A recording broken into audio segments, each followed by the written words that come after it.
Na mô tassa bhagavato arahato samma sambuddhassa. Na mô tassa bhagavato arahato samma sambuddhassa. Na mô tassa bhagavato arahato samma sambuddhassa. Buddhang dhammang sanghang namasami.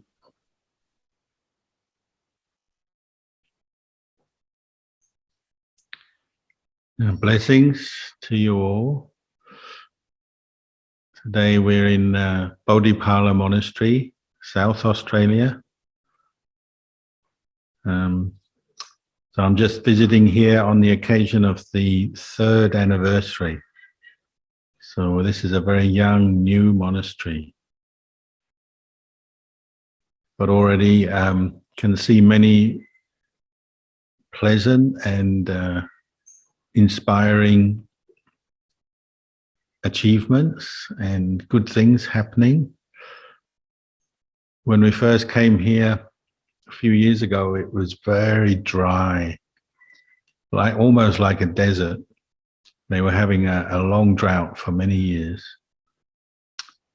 And we tried planting some trees because there's a lot of space in this monastery. It's an old sheep farm, so there's a lot of grassland. And the trees wouldn't grow because there wasn't rain. But then this year, particularly last year and then particularly this year, there's been more rain, a lot of rain. And so the trees have started to grow. The ponds, the dams have filled up.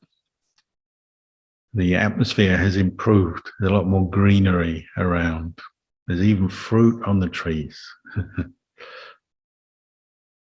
And it's a very clear sign that, how important water is to the land when we grow things, and for the fertility, atmosphere of a piece of land. Rainwater is so important. But just like for our body, we need to have hydration when we're thirsty. And so the Buddha compared water to the Dhamma. The Dhamma is like the water of the heart, water of the mind.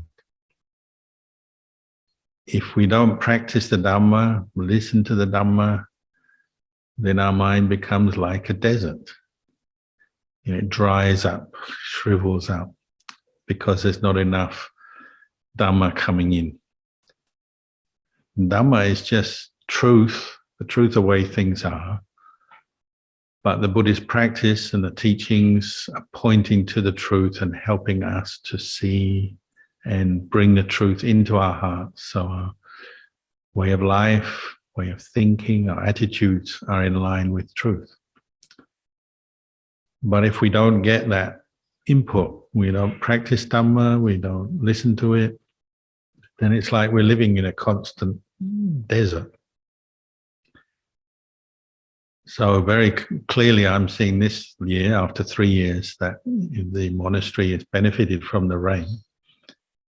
And similarly with people's hearts and minds, when they have the chance to hear the Dhamma, practice the Dhamma on every level, then they become happier people, better people. Just as the trees become healthier, there's fruit, the leaves on the trees, just as the ponds become full, now all the ponds have water birds on them. There's no worries about the water supply in the monastery. They have enough water for everything they need. In the same way, when people are practicing the Dhamma, their hearts brighten.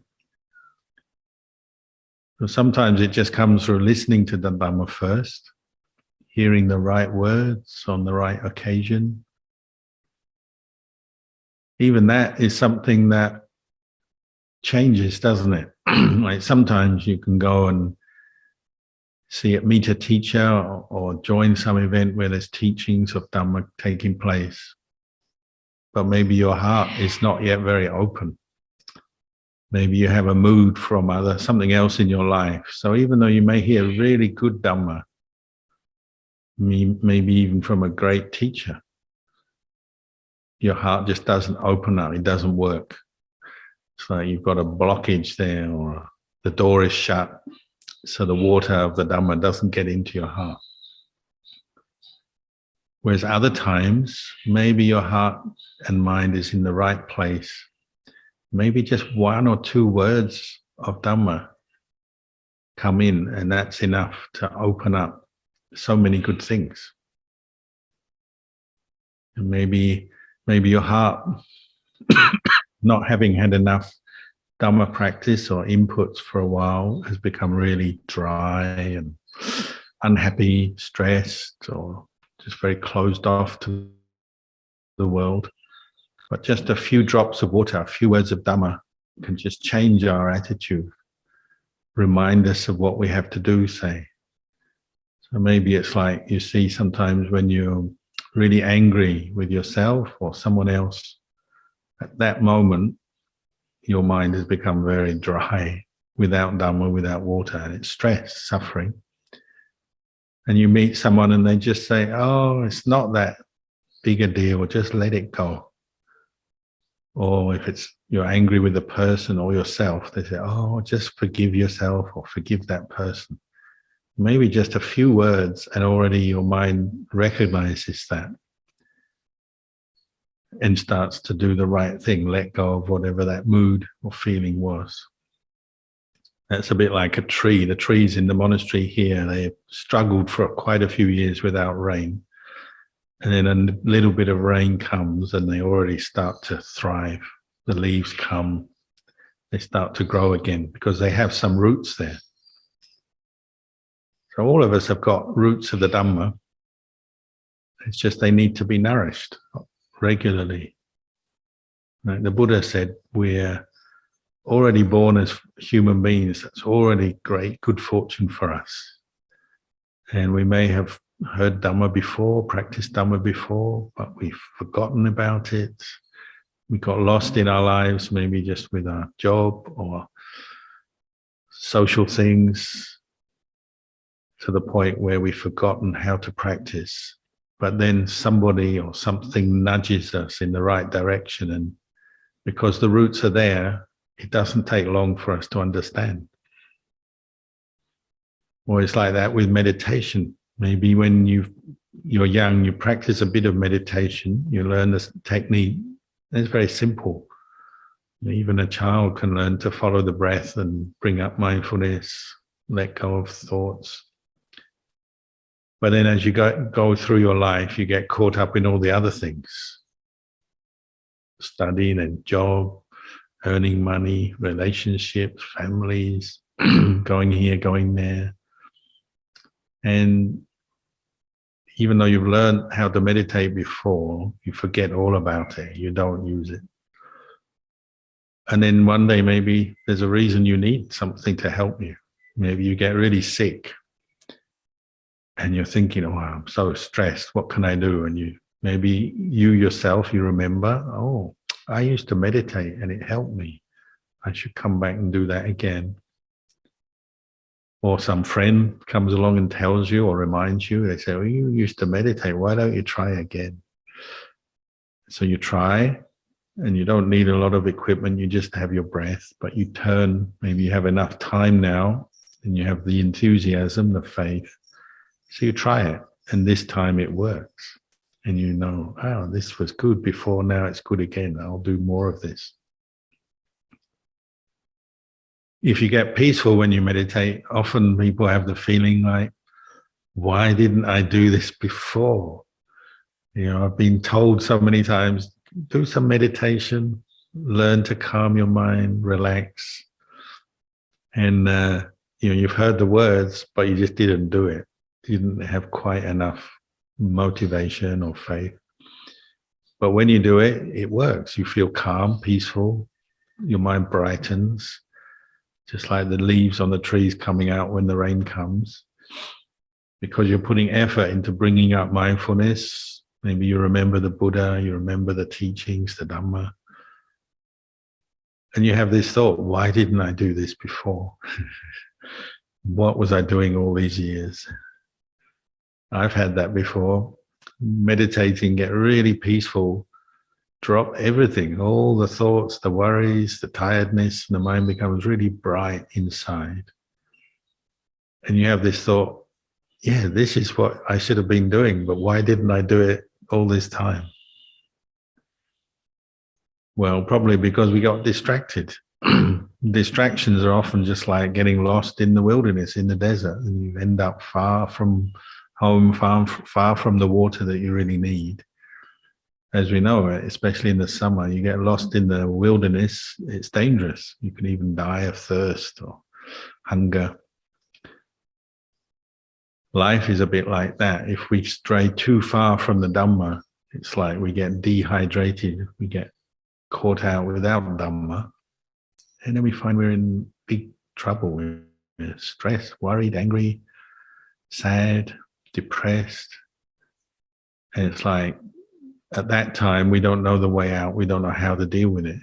But if we're fortunate, someone reminds us, brings us back to the Dhamma, and you get that feeling of happiness and faith coming back again, you also have that thought, why didn't I do this before? So the Dhamma is always there. It's just the truth. Some people misunderstand. They think that the Buddha is sort of somebody who owns the Dhamma and brings it into existence. But he said, no, he's just somebody who points out the Dhamma, the truth, to other people out of compassion. And the truth is already there. He compared it to like an old city in the jungle that's got grown up. You know, the weeds and the trees and the vines have grown up and covered it over. So he's like somebody who hacks the way through the jungle to get to the old city and finds it. But it's not like he created the city. He just brought himself first, and then others showed them the way to get there. And the city is there all the time. He said whether a Buddha arises in the world or not, the Dhamma, the truth, is always there. But we forget. Or we didn't know, we were lost, distracted in our lives, so we forget. So part of the job of the Buddha, the role of the Buddha, is to bring us back to the truth, give us the way, the method to get us to the truth as well. And the truth is really powerful because it's the truth, it's just the way things are. It doesn't necessarily have to be anything very special. Even when we say it's like a city hidden in the jungle, it's only hidden because people have neglected it. It's not like anyone deliberately hid it. So it's not like some secret truth that only special people can get to. It's just we as humans get so lost in our lives, in the world, all the distractions, all the things we have to do just cover over the mind to the point where we forget the truth sometimes, and then we end up stressed, suffering. But it's always there. All we have to do is go along that pathway, and the Buddha's already pointed out the pathway, so he's already given this shortcut. We don't have to cut our way through the jungle to get there. We're already just able to follow what the Buddha did. So we have an advantage, but we still have to make the journey. We have to put the Dhamma into practice. But when you start connecting with Dhamma, just observing truth, reminding yourself of simple truths maybe, it has this amazing effect on the mind, on the heart. So it can bring us peace when we're agitated, can give us clarity when we're confused.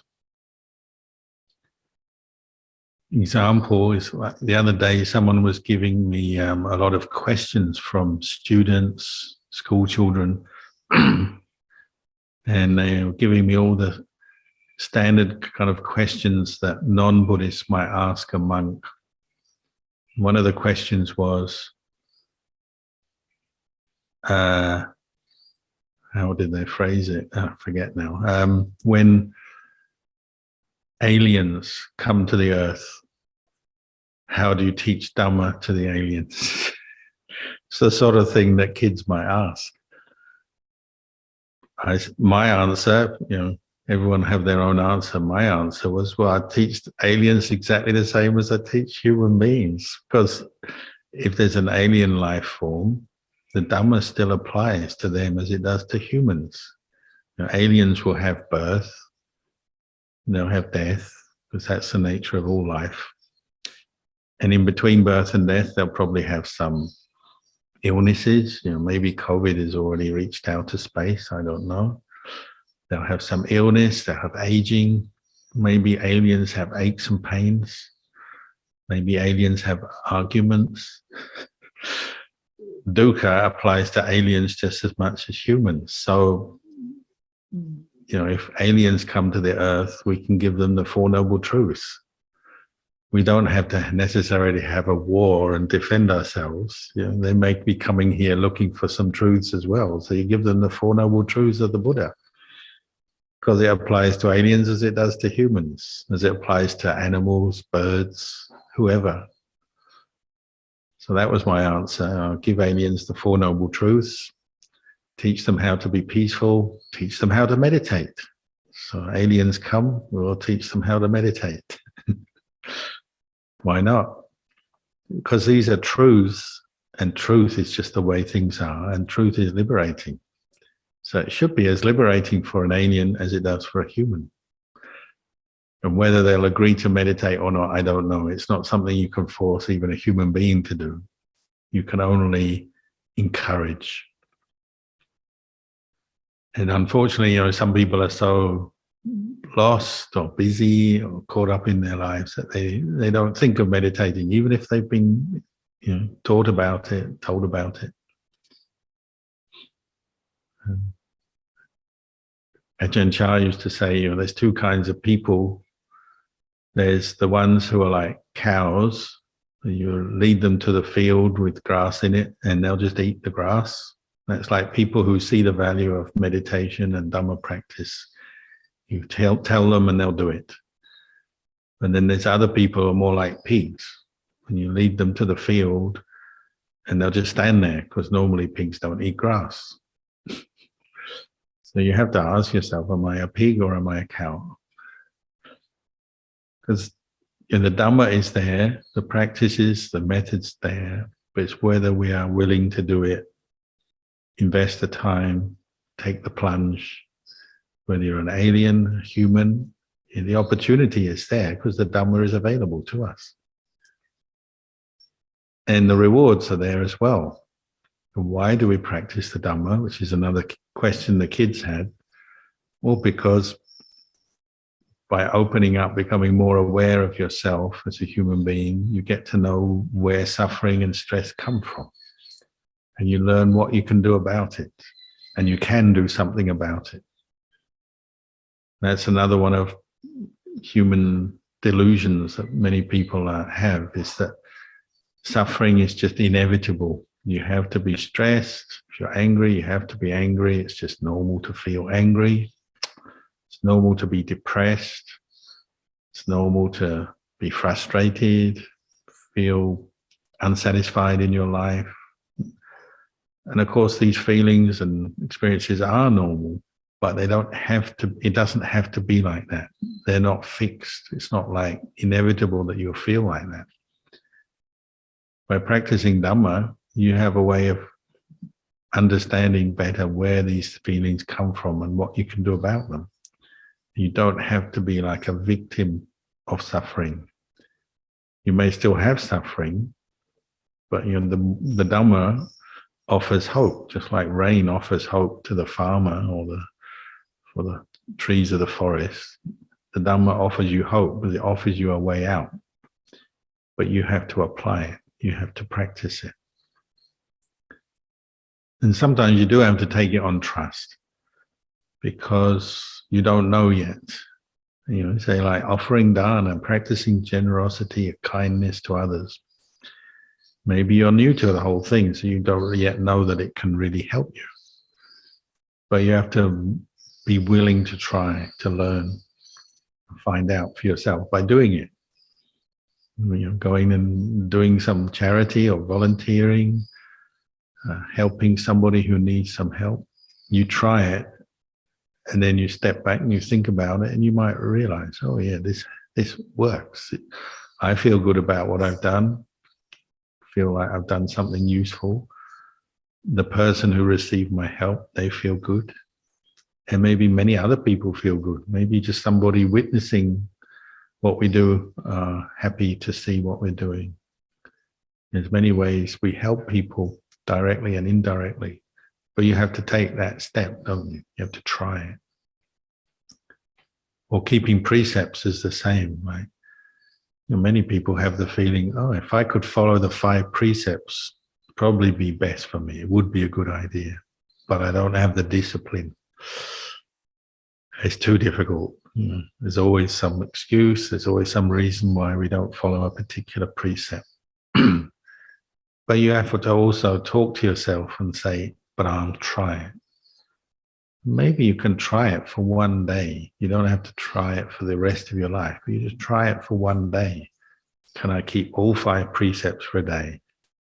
Not tell a lie, not kill anything, not look at another person outside of my relationship, not drink, take drugs for a day. If you can do it for a day, you probably feel you've achieved something, especially if you're new to it, you haven't done it before. And then you know you can do it. So you both get the happiness of having done it and also seeing the potential for the future that you can do it again. If you can do it for one day, maybe you try 2 days, 3 days, 4 days, and you know, we grow like that through effort, practice. And sometimes we make mistakes and slip back maybe. But if you've achieved something, at least for a period of time, you've practiced it, say under the guideline of the 5 precepts, then you know you can do it. And then you can get some strength to go back and re-establish them. Or the same with meditation. Maybe you, for a period of time in your life, you meditate for a few minutes or an hour, or even whatever, every day. And you know you can do it and you're getting something from it. And then, like so many people, you sort of drift away and stop doing it and get caught up in other things. But you've got that memory now. You can say, I've done this before. I know I can meditate. I can improve my mindfulness. I can sit still. I can listen to a Dhamma talk from start to finish because I've done it before. And you come back, introduce it back into your life.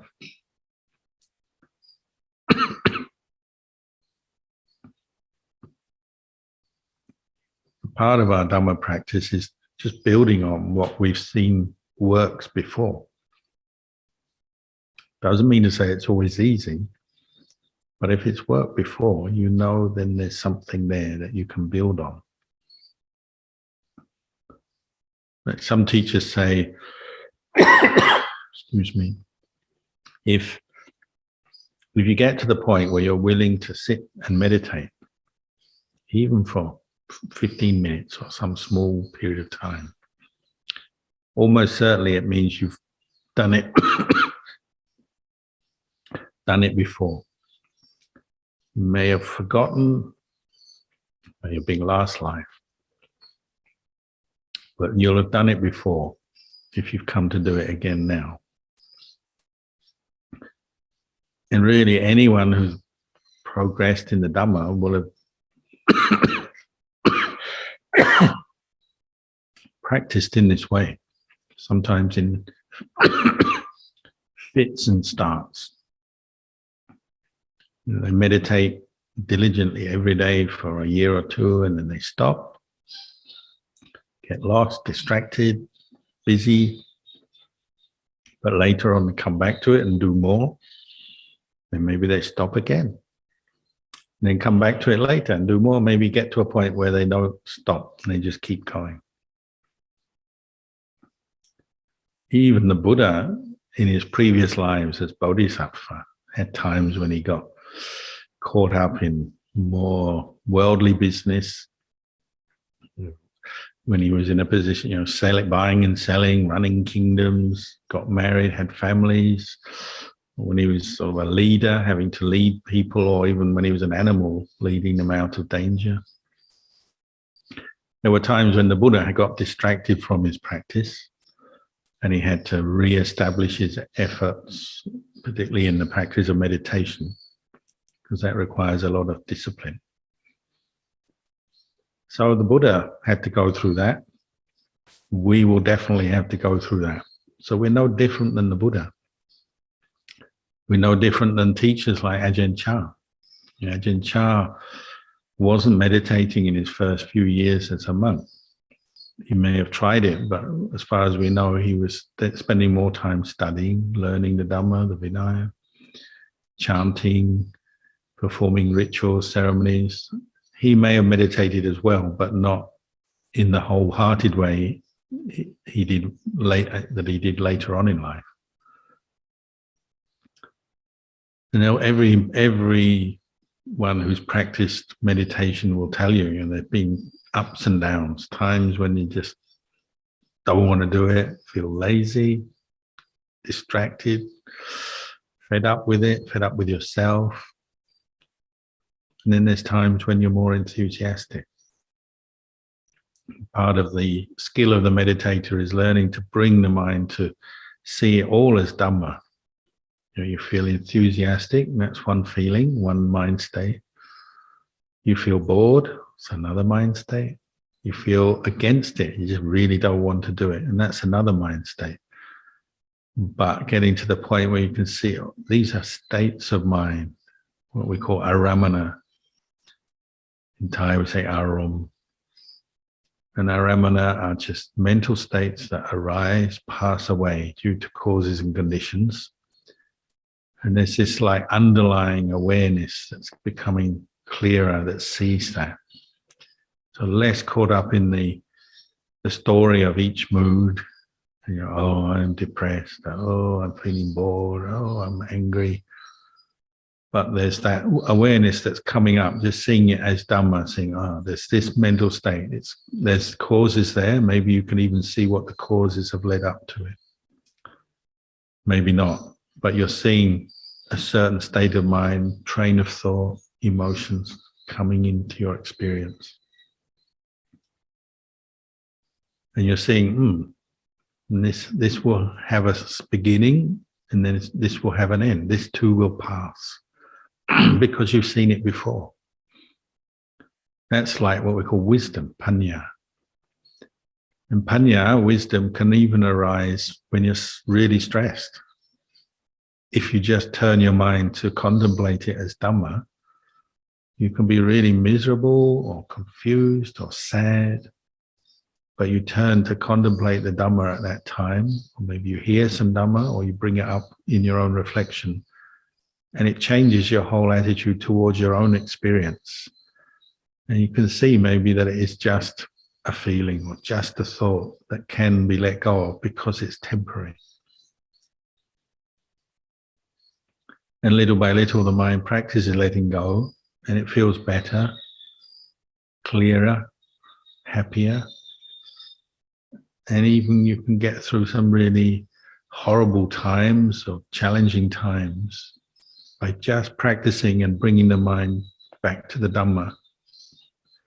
And we've all heard the words before. Right? We've all heard the words about impermanence or letting go, or everything is causes and conditions, it's not self. We've heard the words, anicca, dukkha, anatta. It's about being mindful enough and bringing up that reflection in the moment when the problem is there, when the mind is stuck in its mood, in its aramana. And the Dhamma is the antidote to the adhamma, which is ignorance or misunderstanding of truth. So if you are stressed and suffering, that's the clue that says, there's something here I have to do differently. I have to think differently, look at it differently, maybe look at it at a different angle, or get some help. You go and listen to a Dhamma talk when you're stressed, and suddenly you might realize where you were going wrong in your thinking. Maybe you were clinging on too tightly to some way of thinking, some mood or some memory, holding on, and you realize, oh, what I've got to do is just accept it, let go, move on.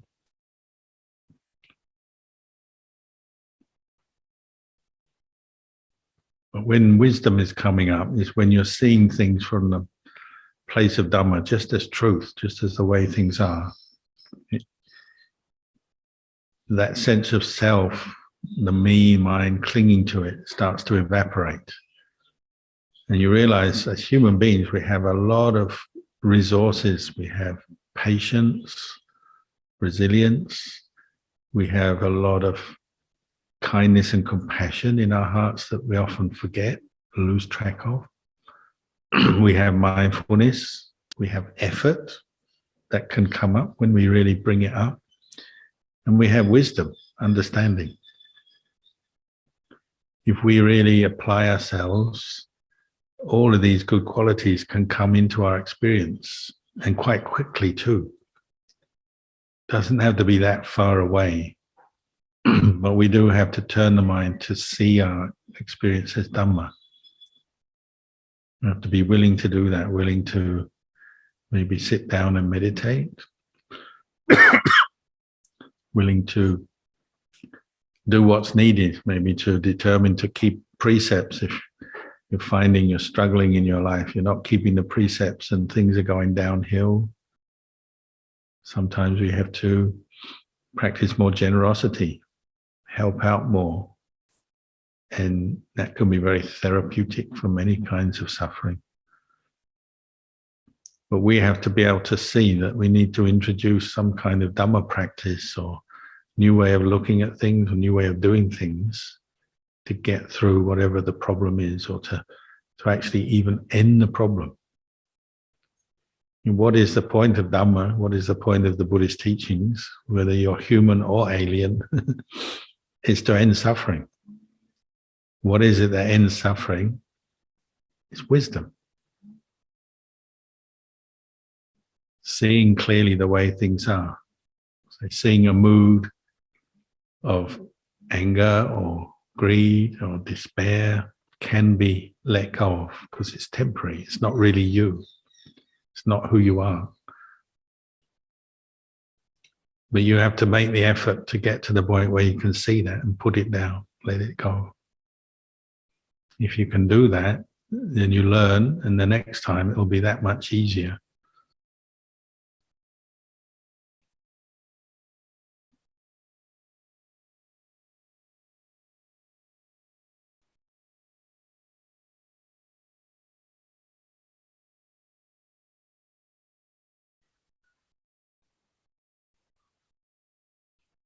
So this is Bodhipala Monastery. It's a place where we practice the Dhamma, learn the Dhamma. And I think what you find with this monastery or any other monastery in the Buddhist religion, over time, if people are putting their hearts and minds into the practice, then it becomes a very pleasant place. You get a good energy because people are practicing what the Buddha taught, practicing kindness, generosity, keeping precepts, practicing mindfulness, learning the Dhamma and using it to solve their problems and solve suffering. That has its good karmic result. It makes the monastery a better place, doesn't it? It's a relaxed feeling, a good feeling when you come in. Even the birds and animals like it. Humans come in to the monastery, they feel calm. Maybe they even learn something that they hadn't heard of before. Learn some Dhamma. And they take that away from them, from the monastery, back with them. It's like a place for bringing people to a point where they can see or know some Dhamma, hear some Dhamma, understand the truth better. Another way of telling whether the Dhamma is there or not is, well, is your stress and your suffering being reduced? If you're getting more stressed, more suffering, more angry, more afraid, the Dhamma is missing, isn't it? When you apply the Dhamma, you bring it up. So you bring up the Dhamma of mindfulness, or the Dhamma of kindness, or the Dhamma of wisdom and letting go. it has an effect. It remedies your suffering, if only partially, or sometimes completely.